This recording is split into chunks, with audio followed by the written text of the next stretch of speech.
Hi friends, learn with fun channel में आपका हार्दिक स्वागत। पहली इकाई 7वीं कक्षा हिंदी सुलभ भारती पाठ क्रमांक 8वां। ये कविता है। कविता का नाम है जीवन नहीं मरा करता है। जीवन नहीं मरा करता है। इस कविता में पृष्ठ क्रमांक 22 से लेकर 24 तक जो भी सवाल आए उन सभी सवालों के जवाब हम आज के वीडियो में लेने वाले। चलो तो शुरू करते हैं इस कविता में आए सभी सवालों के जवाब।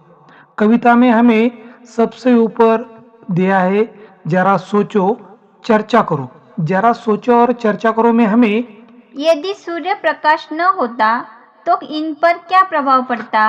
अगर सूर्य प्रकाश नहीं होता तो वनस्पति पशु पक्षी मानव इन पर क्या प्रभाव पड़ता है ये आपको लिखना है। तो इस सवाल का जवाब है यदि सूर्य प्रकाश नहीं होता तो वनस्पति पर क्या प्रभाव पड़ता। सूर्य प्रकाश के द्वारा वनस्पतियां प्रकाश संश्लेषण की प्रक्रिया से अपना भोजन निर्माण करती। सूर्य प्रकाश के अभाव से सब वनस्पतियां नष्ट हो जाएगी क्योंकि वो प्रकाश संश्लेषण प्रक्रिया से अपना भोजन निर्माण नहीं कर पाएगी और वो नष्ट हो जाएगी। यदि सूर्य प्रकाश नहीं होता तो पशु पक्षियों पर क्या प्रभाव पड़ता। पशु पक्षियों का जीवन वनस्पतियों पर निर्भर करता है। वनस्पति नहीं तो पशु पक्षी भी जीवित न रहेगी। और मानव पर क्या प्रभाव पड़ेगा। सूर्य प्रकाश के अभाव में पृथ्वी का ऋतु चक्र बिगड़ जाता है, भोजन का अभाव हो जाता है और मानवीय प्रजाति नष्ट हो जाएगी। सुनो तो जरा। ई न्यूज, आकाशवाणी, दूरदर्शन एवं अन्य प्रसार माध्यमों आदि से समाचार पढ़ो, सुनो और मुख्य बातें सुनाओ।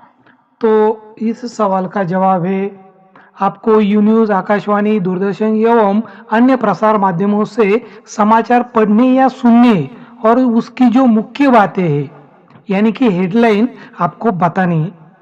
यहाँ पर मैंने कुछ न्यूज़पेपर के कटिंग यहाँ पर आपको दिए हैं।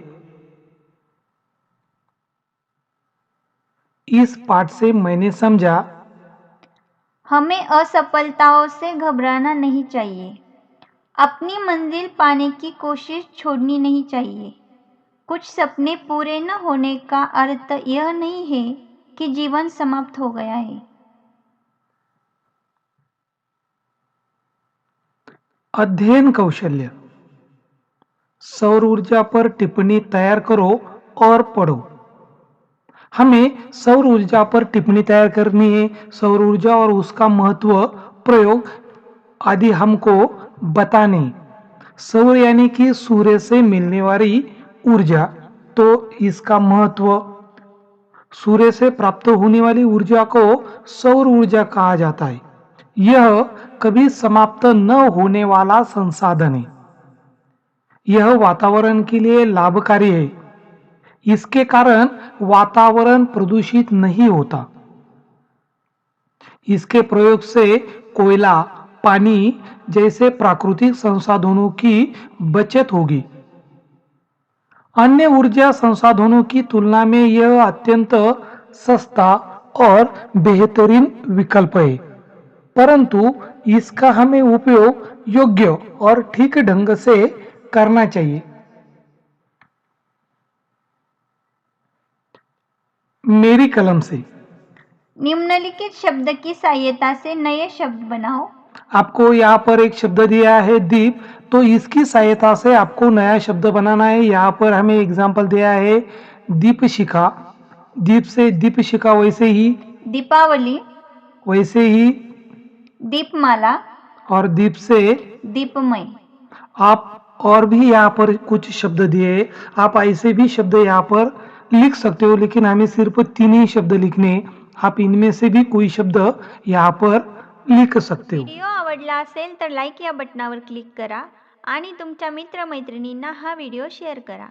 चॅनलला सबस्क्राईब करा व नवीन व्हिडिओची नोटिफिकेशन मिळवण्यासाठी बेल आयकॉनला क्लिक करा आणि कमेंट बॉक्समध्ये तुमचे नाव व तुमच्या शाळेचे नाव कमेंट करा। इसी के आगे हमें विचार मंथन दिया है। जीवन चलता ही रहता, जीवन चलता ही रहता, विचार मंथन। तो इसका जवाब है, संसार में हर एक प्राणी अपनी मंजिल की ओर बढ़ रहा है। जीवन में कई कठिनाइयां मनुष्य को सदैव रोकने का प्रयास करती है। उस समय उसकी गति शायद थोड़ी धीमी होती है, किंतु वह रुकता नहीं है। जीवन मनुष्य की अंतिम सांस तक चलता रहता है। जीवन और संघर्ष का एक अटूट संबंध होता है। इसी प्रश्न के आगे हमें 3 और प्रश्न दिए हैं। उनमें से पहला प्रश्न है, निम्नलिखित पंक्तियों का अर्थ लिखो। हमें उसमें क दिया गया है, लाख करे पतझड़ कोशिश पर उपवन नहीं मरा करता है। तो इस पंक्ति का अर्थ है, हर वर्ष पतझड़ आता है, उपवन में पुष्प पत्ते सब झड़ जाते हैं, परंतु जैसे ही वसंत का आगमन होता है, सभी वृक्ष नए कोमल पत्तों से लद जाते। इसलिए लाख करे पतझड़ कोशिश पर उपवन नहीं मरा करता है। क के नीचे हमें ख दिया है, कितनी बार गगरिया फूटी शिकन न आई पनघट पर। तो इस सवाल का जवाब है, पनघट पर स्त्रियां बच्चे हर समय पानी भरते रहते। अनेक बार उनकी गगरिया गिरकर एक दूसरे से टकराकर टूट जाती है, परंतु पनघट उसके लिए कभी दुख नहीं मानता। इसलिए कहा गया है, कितनी बार गगरिया फूटी शिकन न आई पनघट पर। इसी के आगे हमें 2 नंबर का प्रश्न दिया है, इस कविता का मुख्य आशय लिखो। तो कविता का मुख्य आशय आपको लिखना है। तो इस कविता का मुख्य आशय है, कविता का आशय है कि हमें असफलताओं से घबराना नहीं चाहिए, अपनी मंजिल पाने की कोशिश छोड़नी नहीं चाहिए। कुछ सपने पूरे न होने का अर्थ यह नहीं है कि जीवन समाप्त हो गया। इसी प्रश्न के नीचे हमें 3 नंबर का प्रश्न दिया है, जीवन की शाश्वतता को बताने वाली पंक्तियां लिखो। तो इस सवाल का जवाब है, कुछ सपनों के मर जाने से जीवन नहीं मरा करता है। कुछ दीपों के बुझ जाने से आंगन नहीं मरा करता है। चंद खिलौने के खोने से बचपन नहीं मरा करता। लाख करे पतझड़ कोशिश पर उपवन नहीं मरा करता।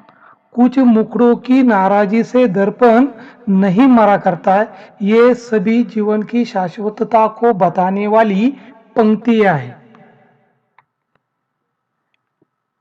इसी प्रश्न के नीचे हमें भाषा के ओर दिया गया है। भाषा के ओर में हमें कुछ कोष्टक बताए गए हैं।